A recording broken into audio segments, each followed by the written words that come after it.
Bueno, bienvenidos a esta quinta clase de metodología de la investigación. Una vez que ya pasamos la etapa en donde veímos los diferentes conceptos de ciencia, lo que nos queda por ver es las formas en las que nosotros ordenamos el conocimiento científico, es decir, cómo se clasifican las ciencias. La primera división que vamos a tomar es una división que está en el manual de Patricia Viso, realizada desde Mario Bunge, en ciencias formales o ideales. Las ciencias formales son ciencias que van a trabajar con entes que se encuentran dentro del sujeto, que no se encuentran en la realidad exterior, sino que se encuentran solamente en la mente del sujeto que conoce, como por ejemplo los números. Los números en matemáticas no son entes que existan en la realidad. Ustedes pueden ver dos manzanas, pero no pueden ver el número 2 caminando por ahí. Entonces, no es un ente que exista en la realidad exterior. Sí existe dentro de nuestra clase y podemos trabajar con él, podemos establecer reglas de correspondencia, pero no podemos encontrarlo en el mundo exterior. La lógica simbólica opera con símbolos similares, son símbolos que establecen conexiones entre términos, pero que no los podemos encontrar en la realidad, no podemos encontrar la conjunción en la realidad. Desde ese punto de vista, ni la lógica ni la matemática operan con entes que puedan considerarse un objeto de estudio del mundo exterior. Sin embargo, las ciencias fácticas sí se van a encargar de estudiar esos entes. Van a dividirse entre las múltiples ciencias más o menos la naturaleza del mundo, y a partir de ahí se va a empezar a estudiar todo lo que existe. Por eso tenemos a la física, tenemos a la química, tenemos a la biología, que van a ser todas todos grupos de estas ciencias fácticas. También las ciencias sociales van a estar dentro de las ciencias fácticas, porque van a estudiar algo que está en el mundo y que podemos ver como un dominio exterior, que son las sociedades y los sujetos, evidentemente. El método con el que van a trabajar las ciencias formales es el método que denominamos como axiomático. Un axioma es un principio que es tan elemental que no hace falta que sea demostrado. Un triángulo tiene 3 lados. Nadie va a discutir que un triángulo tiene 3 lados, entonces ese principio puede ser considerado un axioma. A partir de los axiomas, lo que hacen los matemáticos es, conjugando diferentes axiomas y estableciendo relaciones entre ellos, llegar a conclusiones teóricas más amplias hasta poder formar los diferentes teoremas que ustedes conocen en ciencias matemáticas. En cambio, la metodología de las ciencias fácticas va a consistir en la experimentación y la observación. Nosotros vamos a crear hipótesis y luego vamos a pasar a experimentar para comprobar si esas hipótesis son ciertas o no, es decir, para verificarlas, y posteriormente o a la par podemos hacer observación. La diferencia que existe entre uno y otro método, el de las ciencias formales y el de las ciencias ideales, es que en las ciencias formales, con la simple deducción lógica a partir de los axiomas ya nos basta, no necesitamos experimentar. En cambio, en las ciencias fácticas, por más que a veces usemos elementos formales como los de las matemáticas o la lógica, si no experimentamos no se considera que esté verificada nuestra hipótesis y no se da por cerrado el proceso.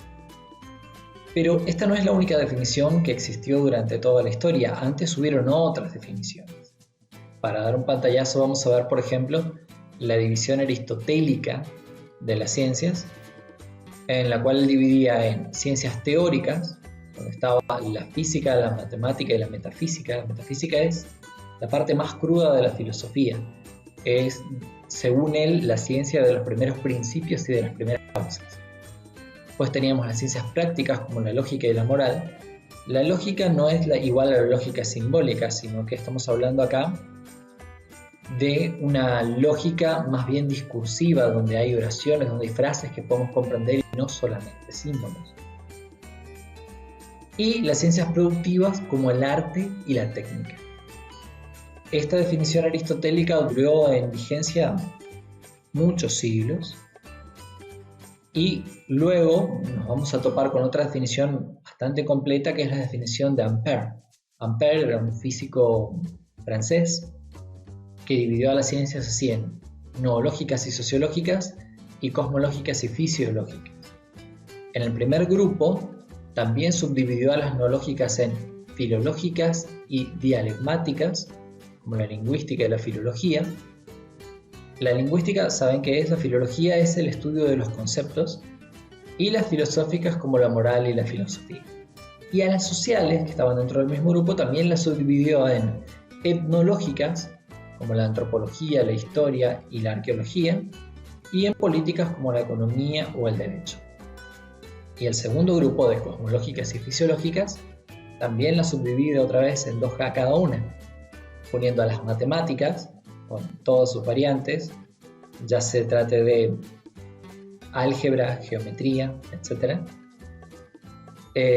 Y a las ciencias físicas, entre las cuales están la física y la química, en este grupo de las cosmológicas, y las fisiológicas, como las ciencias de la medicina y de la farmacia, junto con las ciencias de la naturaleza, como la zoología, la botánica y la biología. Pero esta forma de entender de Ampère tampoco duró hasta nuestros días. En la actualidad, la manera en la que nosotros clasificamos a las ciencias es un poco distinta. Básicamente lo que nosotros hacemos es diferenciar áreas más pequeñas del conocimiento en donde podemos agrupar un grupo reducido de ciencias según la proximidad que tengan en su objeto de estudio, según maneras similares de trabajo y objetos reales a los cuales apuntan.